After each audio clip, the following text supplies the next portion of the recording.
Rufus Goes to School by Kim Griswold, illustrated by Valerie Gorbachev. Every day, Rufus Leroy Williams III turned the pages of his favorite book. He looked at every picture. He made up stories to go with them, but he could not read the words. Rufus knew just what to do. He would go to school and learn to read. But first, he needed a backpack. Early the next morning, Rufus scuttled down the street to school. He peeked through the front door. Then he trotted down the hall to the principal's office. He was greeted by the principal's secretary. Principal Lippitt's secretary knocked on his door. "There's a pig to see you." Rufus stepped forward. "My name is Rufus Leroy Williams III," he said. "I have a backpack and I'm ready for school." The principal shook his head. "No pigs in school." "Why not?" asked Rufus. "Because pigs track mud in the halls," said Principal Lippitt. They turn their drawings into airplanes. They play leapfrog in class, and they start food fights in the cafeteria. Rufus frowned. "But I have a backpack." "Makes no difference," said Principal Lippitt, and he showed Rufus to the door. Rufus Leroy Williams III really wanted to go to school, and he knew just what he needed: a lunchbox. Right before lunchtime, the secretary poked her head into Principal Lippitt's office. "The pig is back," she whispered. "My name is Rufus Leroy Williams III," he said. "I have a backpack and a lunchbox, and I'm ready for school." The principal folded his arms. "No pigs in school."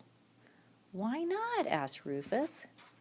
"Because pigs knock over the block towers," said Principal Lippitt, "and they hide under the teacher's desk. Pigs draw stick figures on the chalkboard." He waggled his finger at Rufus. "And they chase their classmates during recess." "But I have a backpack and a lunchbox," Rufus frowned. "Makes no difference," said Principal Lippitt, and he waved Rufus out the door.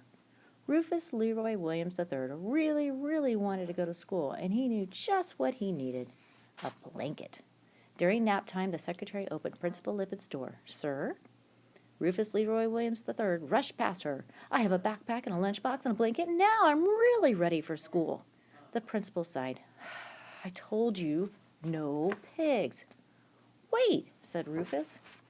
"I will never blow bubbles in my milk or finger paint my classmates.